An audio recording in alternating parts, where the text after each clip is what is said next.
Hi, good afternoon, everybody. So, the safety of all Americans is the Biden-Harris administration's first priority. As the security situation in Lebanon becomes increasingly volatile, I want to take a moment to talk about the numerous steps the Biden-Harris administration is taking to support Americans who seek to depart or relocate within Lebanon. We are working around the clock to help Americans in Lebanon by providing as many options as possible to depart and offering loans to U.S. citizens who need assistance. Since September 27th, the United States has secured more than 4,000 airplane seats for American citizens, lawful permanent residents, and their family members to depart Lebanon. We have reserved seats for Americans and their family members on daily commercial airlines that continue to fly out of Beirut, and we have organized additional flights for U.S. citizens, lawful permanent residents, and their spouses, children, and parents to depart Lebanon. As long as the Beirut airport remains open, we will continue to make more airplane seats available daily. To date, the number of seats available continues to exceed demand. The U.S. Embassy in Beirut remains open and can help Americans who need emergency passports or other documentation. We urge Americans to take advantage of these options. Ultimately, a diplomatic resolution is the only way to achieve lasting stability and security across the Israel-Lebanon border. We are in discussions for when we will be able to achieve that. Now, earlier today, as many of you saw, the President and the Vice President received an update regarding Hurricane Helene response and recovery efforts. Under their leadership, FEMA has provided $344 million in direct assistance to survivors, along with an additional $180 million to ensure our federal partners can carry out their critical recovery work. More than 8,000 federal personnel are deployed, including FEMA disaster survivor assistant teams that are in neighborhoods across the affected states, helping survivors apply for assistance. These personnel across the Southeast, including Florida, will both continue Hurricane Helene recovery efforts and respond to the impacts of Hurricane Milton. As the President has said, we will be there for the communities devastated by the storm for as long as it takes. The President and the Vice President received a briefing on the administration's life-saving preparations ahead of Hurricane Milton. The President continues to mobilize a whole of government effort to prepare for Hurricane Milton. Earlier this week, the President quickly approved the state of Florida's and the Seminole tribe of Florida's request for an emergency declaration pre-Milton landfall. He directed his team to keep working to increase the size and presence of our efforts as we prepare for Milton's landfall. The President spoke directly to Governor DeSantis, Tampa Mayor Castor, Clearwater Mayor Rector, and Pinellas County Chairwoman Peters to make sure we are meeting their needs, and gave them his personal number so they can call him directly. At the President's direction, the administration has been in touch with more than 60 local officials in cities and counties along the likely path of impact to ensure needs are met in advance of the storm. The President gathered his cabinet representing 16 agencies and departments to ensure every corner of the U.S. government is assisting with Helene recovery and preparations for Milton. And at the President's direction, FEMA Administrator Criswell will travel to Florida tonight to join the personnel on the ground and ensure every Floridian gets the help that they need. FEMA is pre-staging a full slate of response capabilities in Florida and the region, including 8 urban search and rescue teams, 3 U.S. Coast Guard swift water rescue teams, 15.6 million meals, 13.9 million liters of water already pre-positioned, an additional 20 million meals and 40 million liters of water ready to deploy as needed. More than 1,000 staff already in the region. And as the President and the Vice President have said, any attempts to price gouge Americans, whether at the gas pumps, airport, or hotel counter during this storm, are unacceptable. The Justice Department, FTC, and Consumer Financial Protection Bureau put out a statement warning consumers about those looking to take advantage of natural disasters. The administration will also continue to work out and call out misinformation and conspiracy theories around the storm and federal and state responses. This is wrong, dangerous, and it must stop immediately. You heard the president speak to this just moments ago. Everyone, especially those in positions of power, must do everything they can to encourage survivors to register for assistance, not discourage them by allowing these falsehoods to fester. This storm will be catastrophic. It will be catastrophic. We urge everyone to listen to local officials, and if you are told to evacuate, do so. Please do so immediately. If you can't evacuate or need a safe place to shelter, text shelter and your zip code to 43362 to get a list of open shelters near you. With that, I will turn it over to Administrator Criswell, who is joining us virtually. Thank you so much, Administrator. I know you are incredibly busy today, but thank you for your time. And with that, I'm going to just turn it over to you. All right. Thank you very much, Karine. So good afternoon, everybody. As you just heard from Karine, I just had an opportunity to brief President Biden and Vice President Harris on our preparatory actions as we prepare for Hurricane Milton to make landfall in Florida.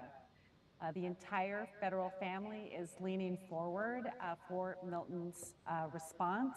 And right now, I am in North Carolina, continuing to lead the response and recovery efforts for the impacts to Helene across many states. But I will be traveling this evening to Florida to be with the team that I have there on the ground, as well as meet with the governor and his team to make sure that we are working side by side to meet the needs of Floridians as Hurricane Milton passes through the state. I want to deliver a very important message to the people of Florida. This is going to be a catastrophic storm. It is going to be a potentially deadly storm. Please listen to your local officials as they will be giving you the best information about what you need to do where you are located. This storm is going to bring deadly storm surge, intense winds, flooding, but it is already bringing tornadoes across Florida. So if you do get an emergency message on your phone right now for a tornado warning, please seek shelter immediately. My heart goes out to all of the Floridians who have been in the path of many storms. They have had impacts from Hurricane Ian, Hurricane Debbie, Hurricane Idalia, and now Hurricane Helene and Hurricane Milton. Floridians, they're no strangers to these storms, but this one, Hurricane Milton, it is expected to be catastrophic. And I promise you that FEMA is ready. FEMA and the entire federal family will be there to provide those immediate life-saving activities and begin to stabilize the incident after the storm passes. And again, I will be there on the ground to assess the impacts and prioritize the movement of federal resources to where the state needs them most.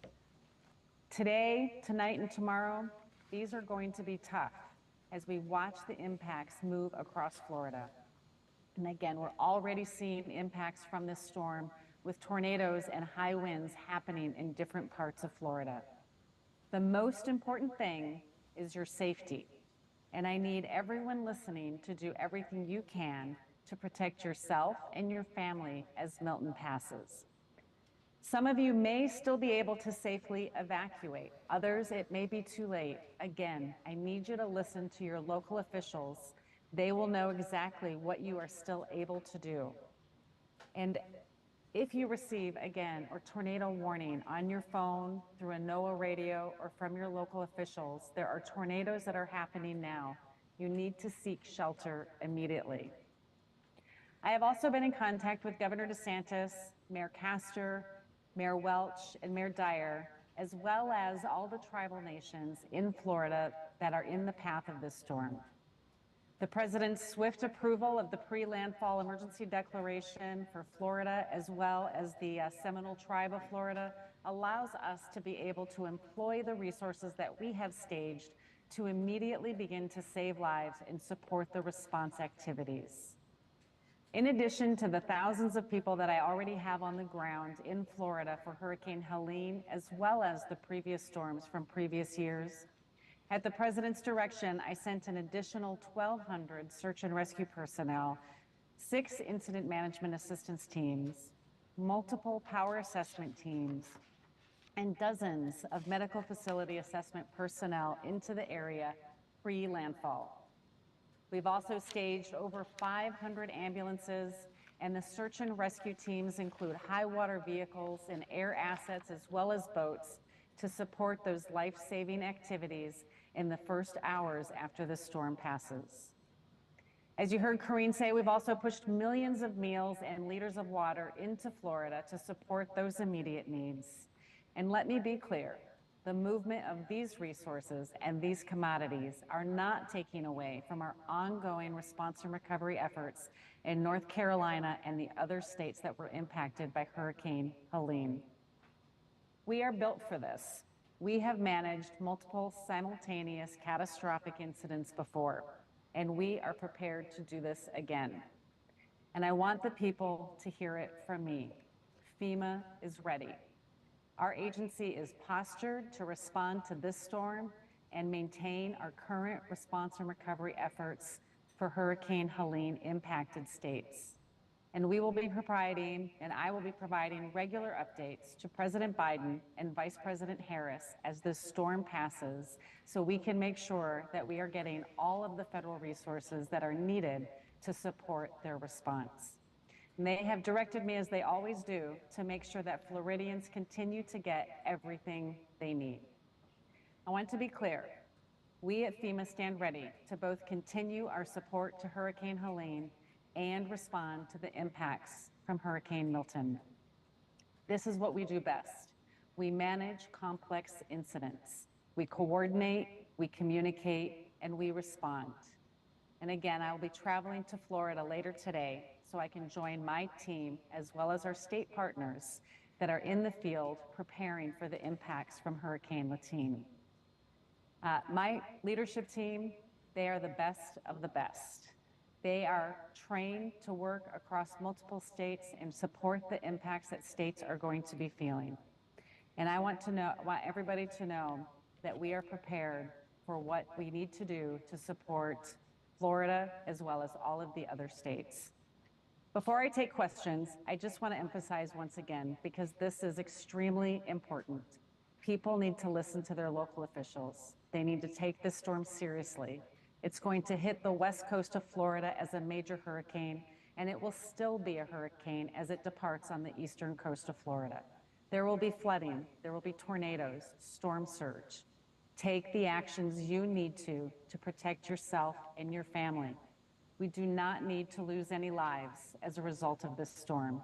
We have the time to prepare. Make sure that you're taking those actions now. And with that, Karine, I'll take any questions. Thank you so much, Administrator. I just want to remind folks that she can only hear us, can't see us. So I'm going to start calling on folks right now. Go ahead, Omar. Thank you. I appreciate you making this time. Do you have an estimate of the universe of how many people are not heeding the evacuation orders and remain at risk? I do not have an estimate, but what I can tell you is that I was in Florida on Monday. I met with the mayor of Tampa and the mayor of St. Petersburg, and I saw people leaving the area. People are listening. They are leaving. But we know there's always a few that want to stay behind and protect their home. This storm is different. This storm is going to bring deadly storm surge. And so I want people who still have time to evacuate to make sure that they're doing so, but doing so safely under the guidance and the advice of their local officials. Go ahead, MJ. Thank you, Administrator. This is MJ Lee with CNN. The White House has been talking a lot about the threat of misinformation, disinformation as it relates to storm recovery efforts. Can you talk to us about whether there's one piece of incorrect information that you think, in your view, has been most damaging, that you think would be most important to clarify? Well, honestly, I think all of it is damaging to our ability to be able to reach people. It's intentional to create distrust, and that level of distrust is, as the president said earlier today, un-American. And what we need to do is make sure people can get the assistance that they need and they deserve. And so I want people to be able to come to us, register for assistance, so we can help them on their road to recovery. Go ahead, Nandita. Thank you, Karine. Administrator, you have said that FEMA has enough money to get through both hurricanes, Helene and Milton, but that you're assessing how much more you need from Congress. Is there an assessment that you can share with us? We're continuing to make that assessment, as we do not know what it's going to cost us right now to get through Hurricane Milton. I think, as I've briefed all of you before, we went into immediate needs funding in August of this year. That allowed me to make sure I had enough money for this response, and I needed that for Hurricane Helene. Without going into INF, I probably would not have had enough money to support Hurricane Helene. With the full authority to spend against the president's fiscal year 25 budget, I've been able to start paying the recovery projects that we put on hold.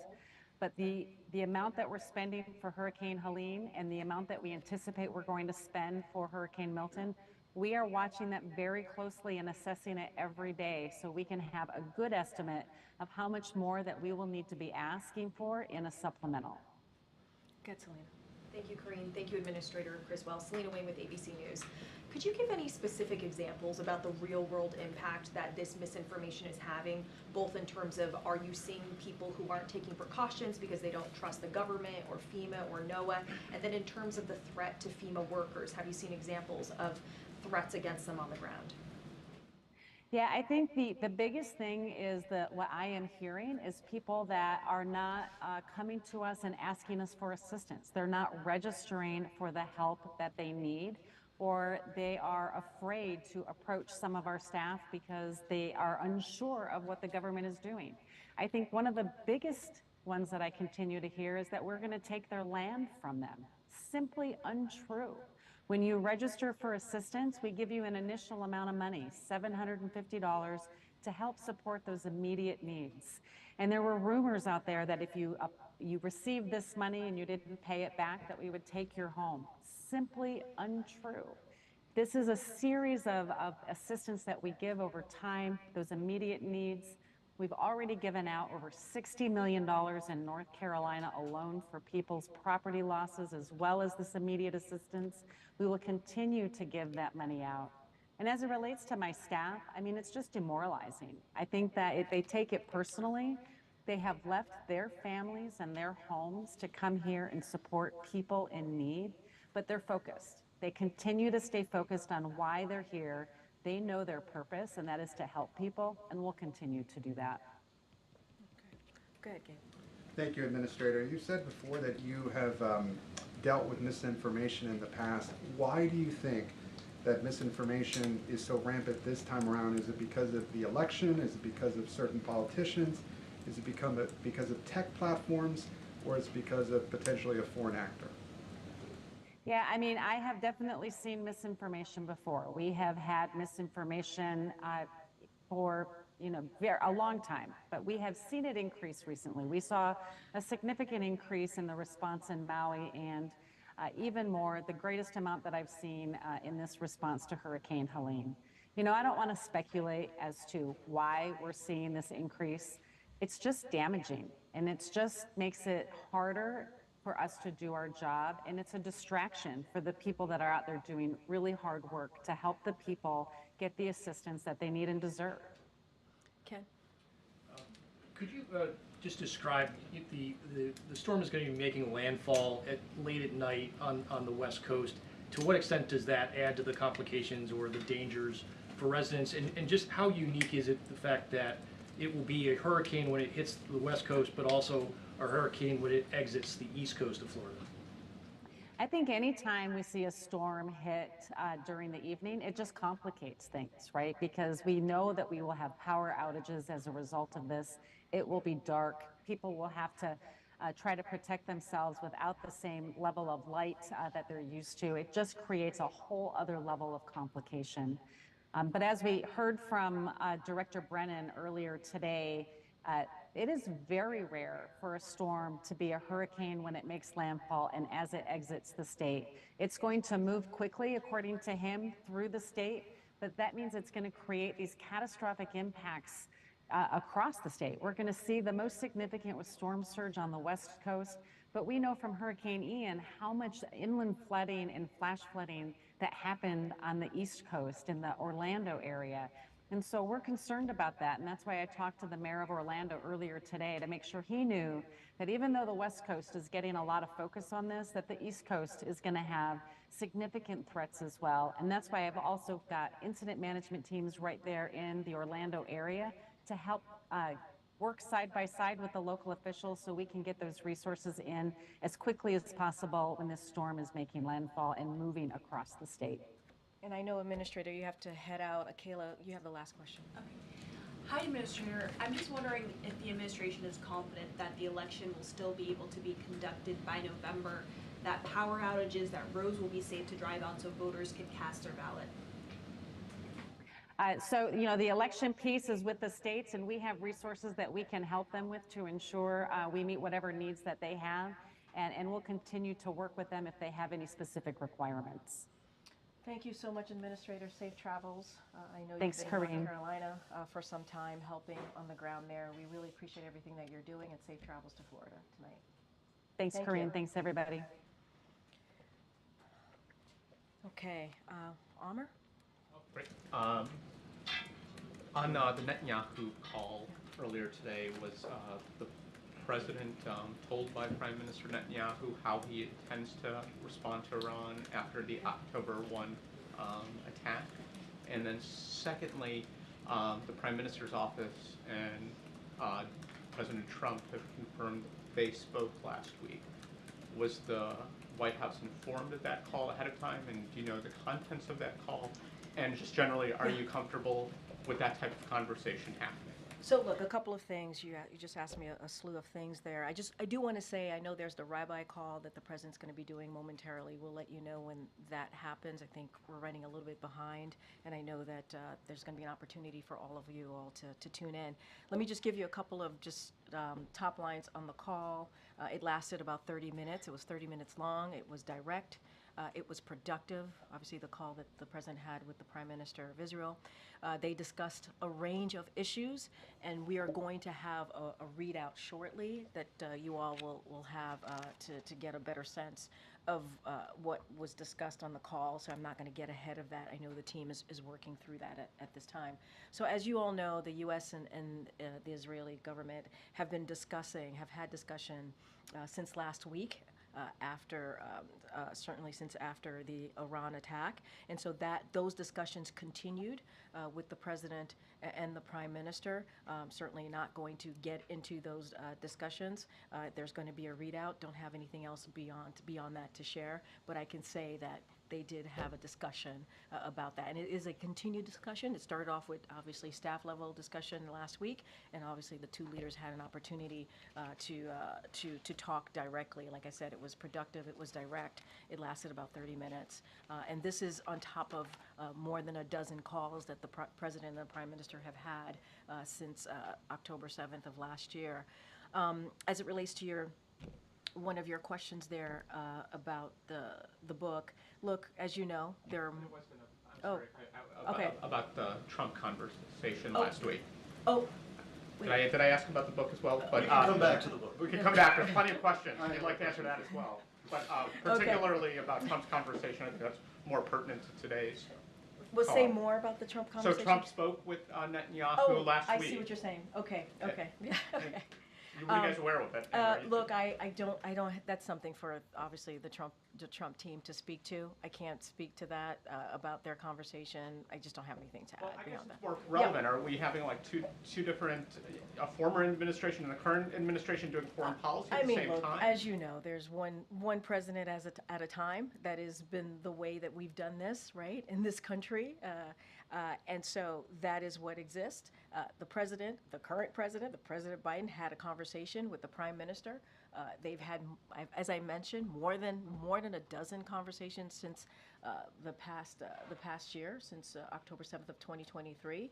And I think what you have seen from this administration is the continued support for Israel's security. You saw that over the past couple of days, obviously since past couple of weeks, when Iran attacked Israel, the president directed his military to protect Israel. He was very proud to be able to do that, and that support continues. They had as I said, a direct, a productive conversation, as they've had for many times. This is, when you think about the president and the prime minister, they've known each other for decades, and so that's what I can speak to. I'm not going to get into the former president and his conversation with world leaders. And if I can just ask one about the book. Yep. Russia said today that the COVID testing material that was given to Putin by Trump was nothing abnormal. Back then, there was a lot of trading going on of material. Is that true? And then if it is true, why was the president going after Trump yesterday at the KC fundraiser over giving Putin this material? I mean, look, that was a political event, so I'm going to let the president speak to what he said at that event. I'm not going to go beyond that. What I will say is, as it relates to what happened in the last administration, how then the president behaved and what he was able to do, whatever's being reported, I'm going to leave it to the 2020, that time in 2020, to that administration. Look, what I can say, and we can say very proudly and forcefully, I believe, is how this president responded to a once-in-a-century pandemic. He put forth a comprehensive strategy to move forward, to get shots in arms, money in pockets at a time where the economy was at a tailspin. And this is a president that took that very, very seriously, along with a critical partnership that he had with the vice president. And that's why we've seen the economy turn around. That's why we all sitting here today without masks on, because the president actually took this seriously and made sure that we were able to get out of the pandemic. That's what I'm going to speak to. The president said what he wanted to say yesterday, and I'll leave it as that. But I guess, is it just adding to misinformation then? Because that what the last president at that time was doing what it sounds like he thought was the right thing. Everybody needed material at that time. I'm going to let the former president speak for himself and how he behaved and the actions that he's took. That is for him to speak to. What I can speak to is what the president has done over the last 3.5 years. And look, when we came into this administration, we did not have a comprehensive strategy to deal with COVID. That did not happen. I mean, you had a former president who was telling people to inject bleach. And you have this president and this vice president who took it very seriously and put forth a comprehensive strategy to deal with a once-in-a-century pandemic. And the economy is now, just looking at the data, the economy has turned around. We are leading with the economy worldly, globally, and we are in a different place. And that is because of the leadership of this president. We all saw, some of you were in this room when the former president would come to the podium to talk about the pandemic and the lies that was spewing and what was happening. And this president took it seriously. That's what I can say. Go ahead, Gabe. Thanks, Karine. Regarding the Woodward book and Prime Minister Netanyahu, you said that you have referenced the dozen calls the president has had with the Prime Minister since the start of the war. As it was brought up last time, he hadn't had one before August 21st. In the book, Woodward reports that the president used an expletive when referring to Netanyahu and calling him a bad guy and other disparaging remarks. What's the White House response to that? So I'll say first that, look, there's going to be many books that are written about this administration, and many administration, it's a typical thing to occur, nothing atypical about that. I'm not going to weigh in on particulars in each one of those books. What I can say to that question that you asked me, I cannot confirm. That is not something that I can confirm from here. But does it speak to the relationship of President Biden and Netanyahu? And this is what I've said moments ago, Gabe, which is this president and the prime minister have known each other for decades. and their conversations, their relationship have always been honest and direct. And this 30-minute conversation that they had today was also direct and very productive. And you have heard the president say he doesn't agree with everything, and they have disagreements. But because they have had this decades-long relationship, they're able to be honest with each other. I think what matters here is that this administration, this president's commitment to Israel's security is ironclad, and that will certainly continue to be the case. And quickly on another topic, on the reporting in that book that the former President Trump spoke with Vladimir Putin at least 7 times since leaving office. Is that appropriate? So look, we're not aware of those calls. I certainly can't confirm any of those calls from here. But if it is indeed true, are we concerned? Do we have serious concerns? Yes. If it is true, again, I cannot confirm any of those calls. Let's not forget, it is concerning, especially when we know the former president was lobbying against more aid for Ukraine to defend themselves against Russia's aggression. So if true, it is concerning, but again, I want to be really clear, I cannot confirm any of these calls. But how is it possible that the intelligence community wouldn't know that a former cannot- president spoke with Putin? I hear you, I just cannot confirm those calls The happened. president has not been briefed on I this? cannot confirm any of these calls were true. Okay. Thanks, Karine. Given that the president canceled his foreign trip, he would have left, I think, tomorrow morning for Germany and Angola. Can you give us just a sense of what the next few days will look like as he is monitoring Milton? Yeah. Will he be here the whole time probably? Is it possible he'll go to Delaware over the weekend? Are you guys talking about a possible trip to Florida at some Yeah. point already? So as you saw this morning, the president's going to continue to get hurricane briefings, not just on Milton and how we're preparing and what's happening.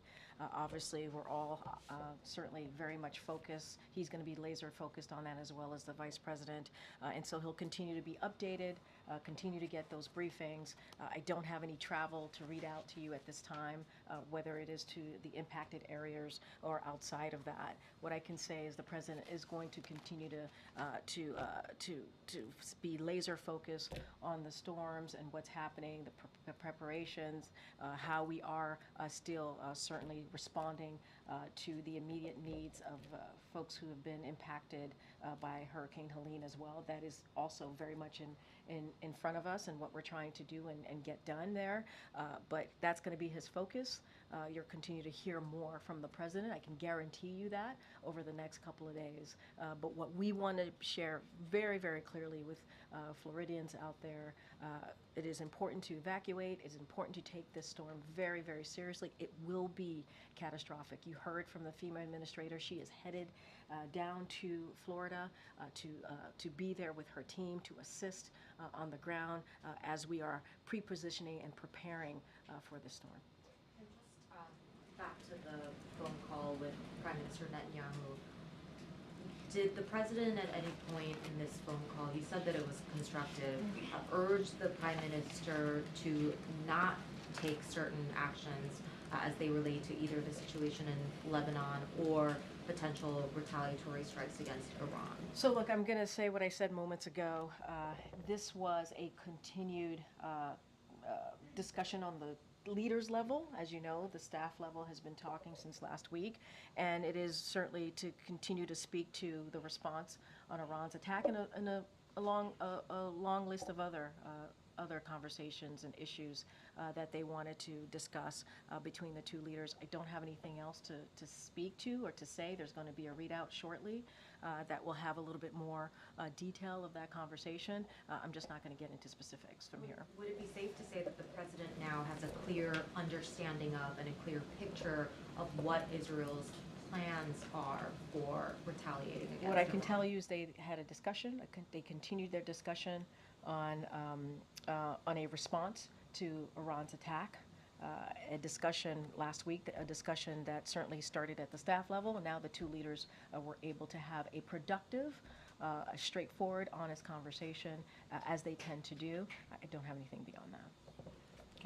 Thanks, Karine. So Vice President Harris was also on that call between President Biden and Netanyahu. Can you just explain the role she played in that call? Did she just listen in? Did she weigh in on the issues as well? I would refer you to her team to speak to that. Just going back to the contents of the call, I know there's a readout coming out soon, but can you just describe the tone of that call in terms of was the president continuing to push back on issues that were being presented to him from Netanyahu? It was direct and it was productive. That's what I'll share. And can we say at this point if Israel has made a decision on how they want to respond? They continue to have a discussion on Israel's response to the attack, to Iran's attack last week. I'm not going to go into specifics or details. There's going to be a readout shortly. Okay, Michael. Well, thanks, Karine. Going back to your warnings against price gouging during the hurricanes, I'm just wondering, does the administration have any reports that that's actually happening, or was this just intended to be a preemptory strike to keep it from happening? Well, I think certainly a preemptive attempt to keep it from happening. We're keeping a close eye on prices at the pump, at the airport, obviously, and also these hotel counters to just make sure that it doesn't happen. We tend to see this type of behavior during this time, and we want to be very, very clear. It is not okay. It is not. There's no time to do that. But certainly, when people are evacuating, when people are fearful about what's to come, especially with the historic hurricane like Hurricane Milton, we want to make sure that this is not happening. And that's why the Department of Transportation is on top of it. You have DOJ, FTC, Consumer Financial Protection Bureau, and so they're going to certainly take actions here. And to protect consumers, and that is what we want to make sure that we're doing. We're protecting consumers, we're protecting Americans, and so that's our focus. Okay. Thanks, Karine. Going back to the reporting in the Woodward book, Yeah. If former President Trump has been speaking to President Putin, he's also had calls and meetings with other foreign leaders, both since he left office and since he announced his latest campaign for the presidency. Is the administration at all concerned that he appears to be running a shadow foreign policy while campaigning for president against the incumbent administration? And so look, I'm going to give you the same answer that I give to Amr here, which is, as we know, it's one president at a time. That is how we do our business here in this country, as you know, very, very clearly. Look, and I said, if there was we cannot confirm this, if there was a call with President Putin, if that is indeed true, yeah, there are concerns, especially when you had the former president lobbying against Ukraine aid. Yeah, but I cannot confirm that. I cannot confirm those calls. What about his meetings with foreign leaders such as Viktor Orban, who has opposed aid to Ukraine as well? Look, I'm going to let the former president speak to his calls with world leaders. I'm not going to dive into that, but what I will say is that this president is focused at what's at hand, right? He had a conversation with the prime minister, 30 minutes, as I stated, half an hour. It was direct. It was very much honest. It was to show that, we're going to continue to have those discussions with Israel on how they're going to respond after Iran's attack last week. You saw what this administration, what this president directed his military to do, and our commitment to Israel's security continues to be ironclad. That is what I can speak to, and that is what we're focused on. And as you know, we have a Hurricane Milton that's coming, and you heard from the president. So he has a lot to focus on, and as a leader, that's what he's going to do. One more on the same topic. Sure. Traditionally, when former presidents do interface with foreign leaders, there is a process by which they can liaise with the incumbent administration to be possibly briefed on any policy concerns and possibly provide a readout of those conversations afterwards. Has former President Trump availed himself of any resources that might be available to him? I don't have anything to speak to on that particular question, but I understand your question. I just don't have anything for you at this time. Okay. Thanks, Karine. One more try on the Bibico. Sorry. Sure. Did the president during this conversation address the latest comments Prime Minister Netanyahu made, saying that Lebanon could experience the same level of destruction as Gaza if they don't free themselves from Hezbollah? So look, as I stated, they had a productive and honest conversation. But what I will say very clearly about that particular question is we cannot and will not see Lebanon turn into Gaza, into another Gaza. That is not what we want to see. The suffering in both Gaza and Lebanon adds even greater urgency, as you've heard from us, to our efforts certainly to end the conflicts and lay a foundation for lasting peace and security in the region. For over a year, if you think about what has occurred for over a year, you've seen Hezbollah has attacked Israel and rejected all off-ramps to this conflict. That's what you have seen. The suffering we are seeing in Lebanon could have been avoided if Hezbollah would have stopped its rockets attacks on Israel. So, look, I'm going to just reiterate what our position is when it comes to Lebanon. We are working our way back towards a ceasefire process, and that's going to create a space to negotiate on a diplomatic resolution that only ends the fighting. That's what we're going to continue to do, and allow civilians from both sides of the blue line to return home. And we want to see that be done safely and certainly with security as well. And so that's what our focus is going to be on. Go ahead. Thank you, Karine. I keep trying to call her. Let me let her go. Go ahead. Go ahead. Thank you. So more on the Middle East. Yeah. At this point, does the White House understand that Israel is planning to attack energy facilities in Iran? So we've spoken to that, and look, I'm not going to get into hypotheticals. I'm not going to get into that from here. That has been asked of the president. That has been asked of us last week. What I can say is that we've had discussions. We're continuing discussions with Israel on their response to Iran's attack last week. I'm not going to dive into it. I'm not going to get into it from here. And so you saw that happening on the staff level, and now what you saw today was that happening on the leaders level. I'm not going to get into hypotheticals or speculations from here. And how would you describe right now the relationship between the president and Netanyahu? I mean, look, they've known each other for decades. They've known each other for decades. And because of that, they're able to have that frank conversation. Because of that, the president's able to be honest, and they're both able to be honest to each other. And I think what I can report to you, and I've said this multiple times already, the conversation that they had today was productive. And it was direct, very much in line with many other conversations that they have had, not just in the past year, but over decades. And I think you've heard the president speak directly about his relationship with the prime minister. And so they've known each other for a long time. They've had a decades-long friendship, and I think that says it all for me. Go ahead, Mandy. Thank you. I will say in the Middle East, you said that the administration will continue evacuating U.S. citizens from Lebanon as long as the airport is open. Do you have any guarantee that Israel is not bombing the airport? Say that one more time. The last part, I didn't hear that. Does the White House have any guarantee that Israel will not bomb Beirut airport? So look, we're going to have very direct conversations with the government of Israel about the shape and the nature as we speak about Lebanon specifically, right? And the ultimate scope of their campaign. And those conversations are going to continue.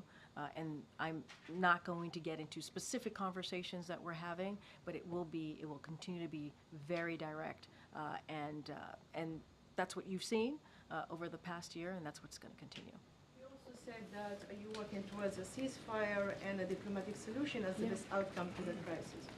So how exactly will this materialize, considering that Israel has rejected a ceasefire, a diplomatic solution, and Hezbollah leaders have been killed one after the other? So who are you talking to when you talk about ceasefire? Look, we want to see, as the president has said, we want to reach a ceasefire deal.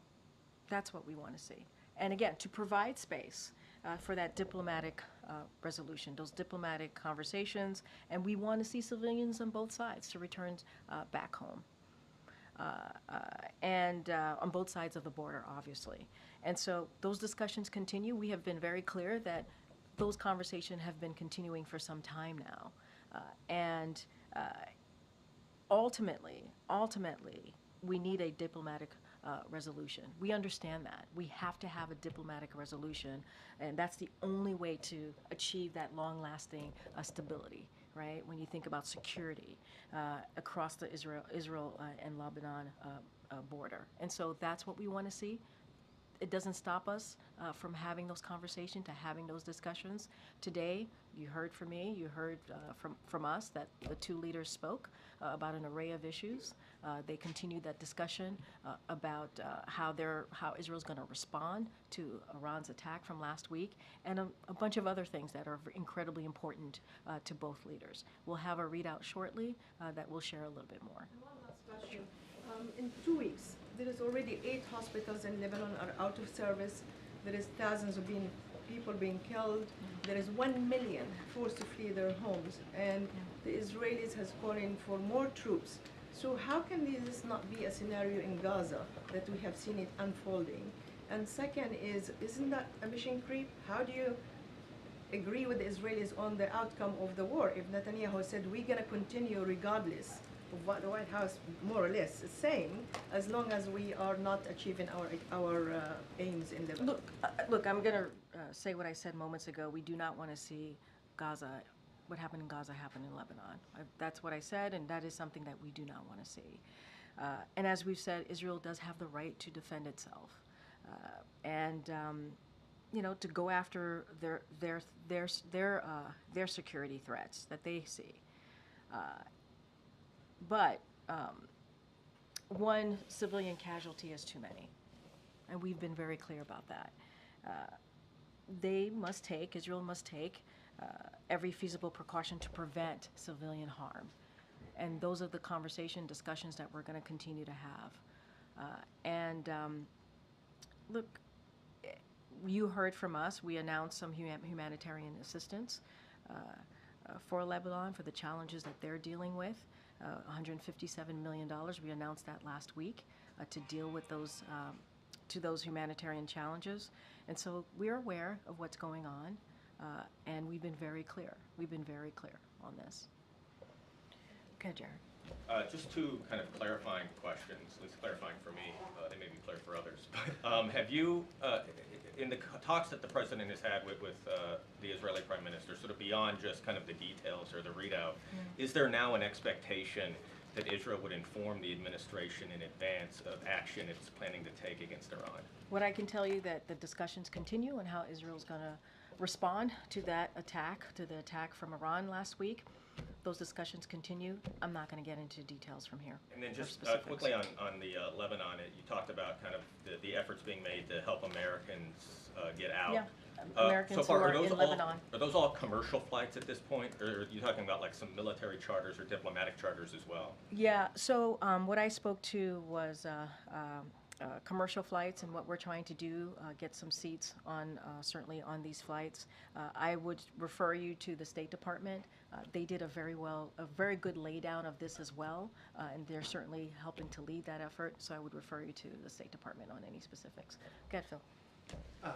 Thank you, Karine. You're pretty consistent. You don't often speculate about hypotheticals, but today on more than one occasion, you've said that if it's true that former President Trump spoke with Vladimir Putin, then that's concerning. Yeah. I'm wondering, why is this administration willing to speculate about that in particular? I said if it's true. Speculation. It's speculation, but if it's true, because I knew, right? We all knew that you all will have questions about for us about the national security concerns, about our thoughts about this, and so if it is indeed true, right? We're talking about President Putin here. We see what's happening in Ukraine, Russia's aggression in Ukraine. That's about democracy. That's about Ukrainians fighting for their freedom. And we've heard the former president say and lobby against the funding for Ukraine. So yeah, if it is true, it is indeed concerning, because we're talking about our national security here. So we want it to be very, very clear. And so I'll leave it there. And then a second question. Sure. Does President Biden regret making Merrick Garland his Attorney General, as Mr. Woodward has reported? Look, The reason I'm able to speculate, because that's a national security concern, I wanted to be very clear about that. But as I've stated many times before, there's going to be many books written about an administration. It's very much typical. And I'm just not going to comment on every specifics, every matter that comes up or any particulars that come up. And then a national security question. Yeah. Mr. Woodward also reports that according to intelligence reports, White House officials here believed that there was as much of a 50% chance that Russia would use a tactical nuclear weapon in Ukraine. I mean, is that 50% odds number, is that accurate? And if so, Yeah. Would this administration, let the American public know that that kind of risk is real? Again, I'm not going to speak to everything that is in a book, every particular. There's going to be many books written, and we understand that. It's not atypical, but I won't respond to every piece in a book. All right, guys, got to go. Thank you so much. We'll see you tomorrow.